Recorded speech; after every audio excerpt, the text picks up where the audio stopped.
بسم اللہ الرحمن الرحیم۔ السلام علیکم ورحمۃ اللہ وبرکاتہ۔ دلہن کی ماں اور دلہن کی خالہ اور دلہن کے بھائی کمرے میں نکاح خواں کے ساتھ اندر داخل ہوئے۔ نکاح خواں دلہن کا خالو تھا۔ دلہن کی ماں نے زاروں قطار رونا شروع کر دیا۔ اتنے میں دلہن کی خالہ بولی، آپا میں بات کرتی ہوں۔ وہ معیز کی ماں سے مخاطب ہو کر بولی، بہن جی معاف کرنا، دراصل میرا بیٹا، اور دلہن کی ماں کی طرف اشارہ کرتے ہوئے بولی، ان کی بیٹی دونوں ایک دوسرے سے بچپن سے پیار کرتے تھے۔ وہ شادی کرنا چاہتے تھے، جبکہ شریف بھائی نے ادھر ہاں کر دی اور بچوں کی بات کو اہمیت نہ دی۔ اب بچوں نے خفیہ نکاح کر لیا ہے اور ہمیں اب پتہ چلا ہے۔ معیز کی ماں نے بہو کو دیکھا، معیز اور اس کے بھائی نے بھی حیرت سے دیکھا۔ دلہن کی خالہ نے تجویز پیش کی کہ اب ہم دلہن کے بدلے خوشی کی طرف اشارت کر کے بولی، اس سے نکاح کروا دیتے ہیں۔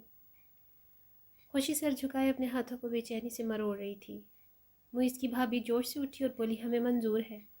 معیز نے ماں اور بھائی کو دیکھا۔ ماں نے کہا، آپ کے شوہر شریف صاحب کدھر ہیں اور میرے شوہر کو میں کیا جواب دوں گی؟ خالہ بولی، ہماری بیٹی ان کے گھر بیاہی ہے اور ہم نے ان کی بیٹی کا نکاح ان کی خوشی سے باہمی رضامندی سے کر دیا۔ صرف شریف صاحب کو علم نہ تھا، ہم نے وٹا سٹا کر لیا ہے، ان کو نیند کی دوا دے کر سلا دیا ہے۔ نکاح کے بعد ہم ان کو سنبھال لیں گے۔ آپ لوگ جلدی فیصلہ کریں ورنہ آپ لوگ لیٹ ہو جائیں گے۔ معیز کا بھائی بولا، امی جان ان کی بات مان لیتے ہیں، کیوں معیز؟ معیز نے گھر والوں کی طرف دیکھا اور ان کی رضامندی نظر آئی تو خوشی کی طرف دیکھ کر بولا، اگر انہیں کوئی اعتراض نہ ہو تو۔ دلہن کی ماں نے خوشی کا ہاتھ پکڑ کر کہا، یہ راضی ہے، میں نے اس سے بات کر لی ہے۔ خوشی نے لڑکھڑاتی زبان سے کہا، مگر میرے گھر والے اجازت دیں تو مجھے کوئی اعتراض نہیں ہے۔ دلہن کی ماں تیزی سے بولی، بیٹی کیا تجھے مجھ پر بھروسہ نہیں ہے؟ میں نے اجازت لے لی ہے، باہر کسی کو پتہ نہیں چلے گا۔ تجھے نکاح کے ساتھ چادر اڑا کر فوراً رخصت کر دیں گے، کسی کو کچھ پتہ نہیں چلے گا۔ ہماری عزت بھی رہ جائے گی اور ان لوگوں کی بھی، اب سب کی عزت تمہارے ہاتھ میں ہے۔ اس نے روتے ہوئے اس کے ہاتھ آگے جوڑ لیا اور دوپٹہ اتار کر اس کے پاؤں میں رکھ دیا کہ دیر نہ کرو، جلدی مان جا، تیرے تایا اٹھ گئی تو قیامت آ جائے گی۔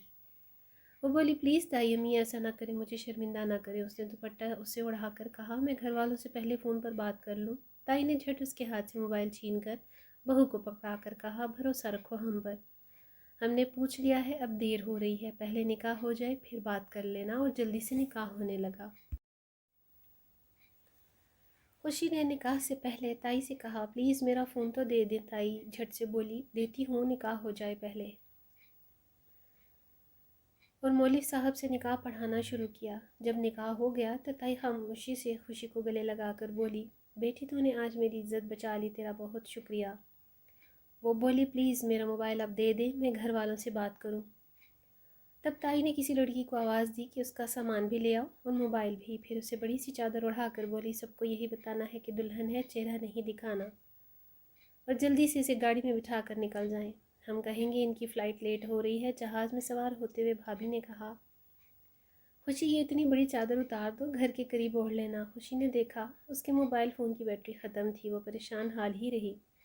معیز کو اس کے پاس بٹھا دیا گیا اور وہ حیران تھی کہ دلہن کا نام تائی نے خوشی ہی بتایا تھا اور اسی کے نام سے بکنگ بھی تھی۔ تایا کو کچھ خبر نہ تھی ان باتوں کی، سب خوشی کی دلجوئی کر رہے تھے، مگر وہ خاموشی اور کھوئی سی اداس سی تھی۔ معیز سمیت سب بار بار اللہ تعالیٰ کا شکر ادا کر رہے تھے کہ خوشی سے نکاح ہوا۔ معیز کی ماں نے سب کو بتایا کہ ولیمے کے بعد آرام سے تمہارے باپ کو بتا دیں گے، ایسا نہ ہو کہ کوئی بدمزگی کھڑی کر دیں۔ تائی کی بہن نے کہا، آپا آپ شوہر کو سب بتا دو، ان کی بیٹی پارلر سے واپس آ چکی تھی اور وہ اسے اب رخصت کر کے گھر لے گئی تھی۔ شریف صاحب نے سمجھا کر ان کی آنکھ لگ گئی اور بیٹی رخصت ہو گئی۔ ان کی بیوی بولی، جب تک چھپ سکتا ہے چھپا لو، مجھ میں حوصلہ نہیں ہے بتانے کا۔ میری بہن نے مجھے بلیک میل کر کے نکاح پڑھوا دیا، میرے بیٹوں کو بھی بلیک میل کیا کہ اگر رشتہ نہیں دو گے تو میں اپنی دونوں بیٹیوں کو تم لوگوں سے طلاق دلوا دوں گی۔ دونوں بیٹے اپنی فیملی کے لیے مجبور ہو گئے۔ بہن نے بھی ادھر ہی رشتہ کرنے کی حامی بھری۔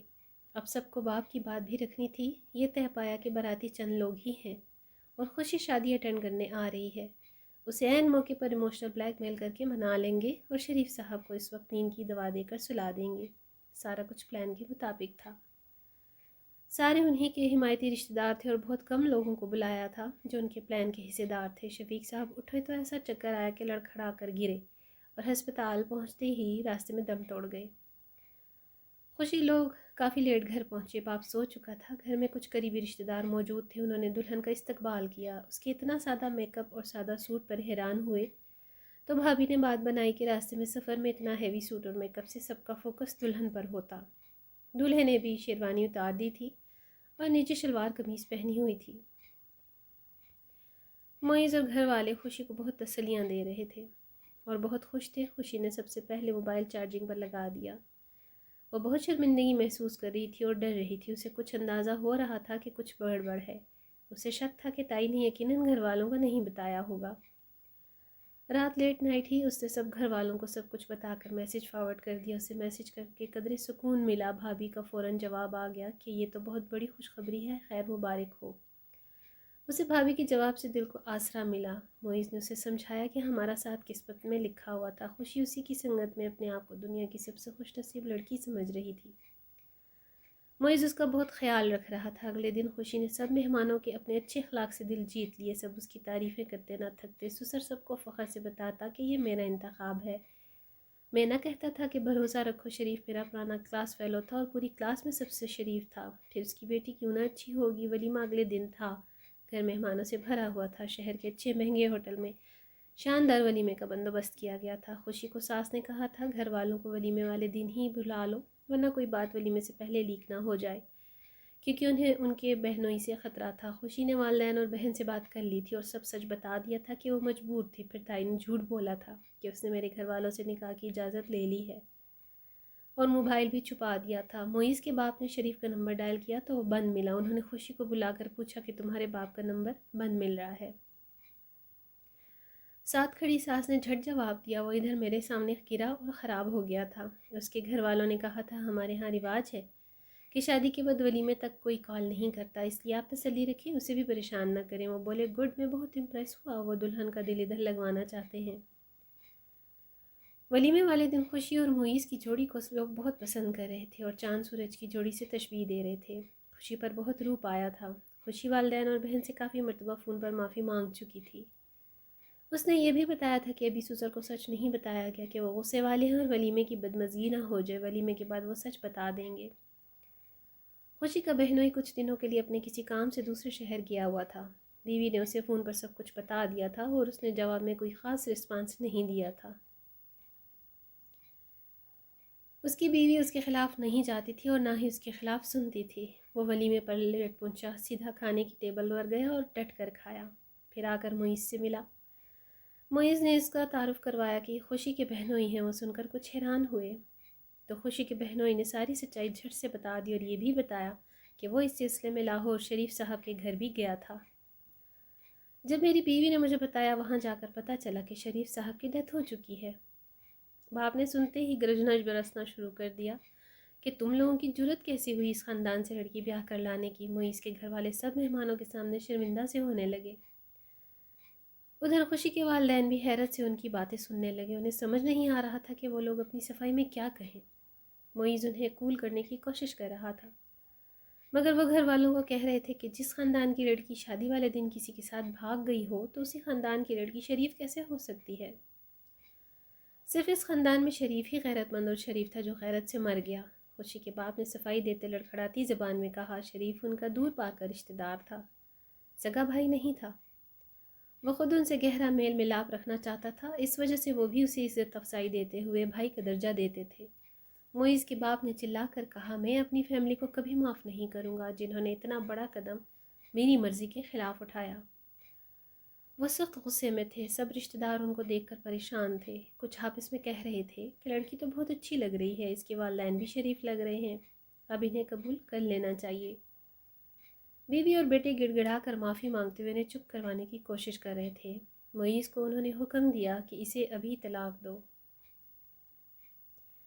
معیز نے کہا، آپ مجھے جو سزا دینا چاہتے ہیں دے دیں، مگر میں طلاق نہیں دوں گا۔ معیز کے باپ نے کہا، کیا یہ تمہارا آخری فیصلہ ہے؟ وہ فیصلہ کن لہجے میں بولا، جی۔ وہ بولے، ٹھیک ہے، پھر سزا کے لیے تیار ہو جاؤ۔ وہ اپنے کزن کو بلا لائے اور اس سے پوچھا کہ تم اپنی بیٹی کا نکاح ابھی میرے بیٹے سے کرو گے؟ وہ جو پہلے ہی رشتہ دینا چاہتا تھا، وہ بیوی کی طرف دیکھ کر حیرت بھرے انداز میں، سوالیہ انداز میں دیکھتے ہوئے بیوی سے اس نے بولنے سے پہلے ہی کہہ دیا، جی بھائی صاحب ضرور۔ ہم آپ کے ہی خاندان کے شریف لوگ ہیں، شوہر نے بھی جلدی سے کہا۔ آپ اس وقت مشکل میں ہوں اور ہم ساتھ نہ دیں، ایسا کیسے ہو سکتا ہے؟ ہم آپ کے ہر فیصلے کے ساتھ ہیں۔ معیز اور سب لوگ حیرت سے دیکھنے لگے۔ خوشی کی آنکھوں میں برسات اتر آئی۔ وہ ماں کو پکڑ کر غم سے نڈال کھڑی ہو گئی۔ ماں نے اسے روتے ہوئے اپنے ساتھ لگا لیا۔ معیز کی ماں بھی روتے ہوئے منت کرنے لگی کہ بچوں کی زندگی برباد نہ کریں، یہ بہت اچھے لوگ ہیں۔ جب سے آئی تھی آپ بہو کی تعریفیں کر رہے تھے۔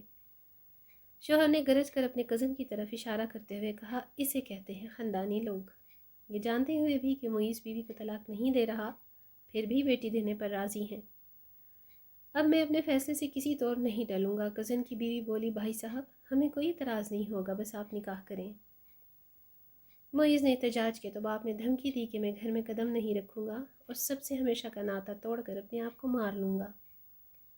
اب اگر باپ کا ساتھ اور اس کی زندگی چاہتے ہو تو ابھی نکاح کرنا ہوگا۔ معیز نے بے بسی سے خوشی اور اماں کو دیکھا۔ ماں نے روتے ہوئے بیٹے کے پاس آ کر بولا، بیٹا تمہارے ابو بہت ضدی شخص ہیں، یہ جو کہہ رہے ہیں وہ کر گزریں گے۔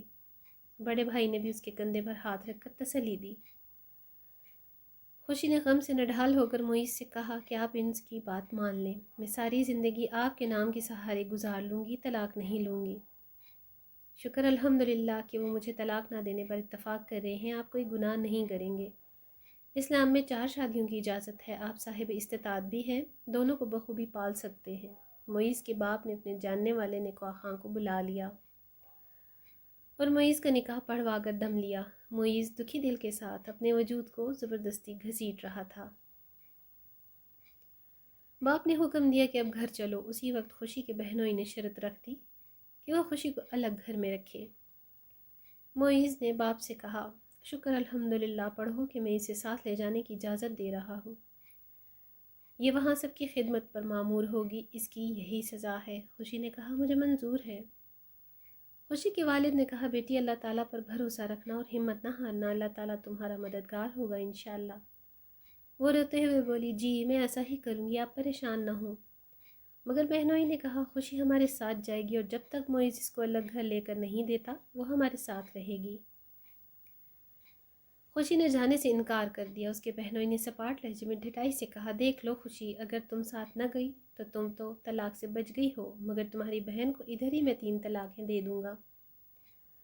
اور یہ صرف دھمکی نہیں ہے، اگر کہو تو میں ثبوت کے طور پر 2 طلاقیں بھی دے دیتا ہوں۔ بہن تڑپ کر آگے بڑھی اور بہن کو ڈانٹتے ہوئے روتے ہوئے بولی، کیا تم میرا گھر اجاڑنا چاہتی ہو؟ چلو فوراً ہمارے ساتھ۔ وہ اسے پکڑ کر کھینچنے لگی۔ بہن نے اسے سمجھاتے ہوئے کہا کہ اس نے باپ کی خوشی کے لیے تمہارے اوپر سوکن لانی گوارا کر لی اور ایک تم ہو کہ بہنوئی کو عزت نہیں دلوا رہی ہو، مجھے برباد کرنا چاہتی ہو۔ ابھی چلی چلو، بعد میں دیکھا جائے گا۔ ویسے بھی تمہارا شوہر اب تمہارے ساتھ نہیں ہوگا، اپنی نئی دلہن کے ساتھ ہوگا اور تم وہاں صرف ان کی آیا بن کر رہو گی۔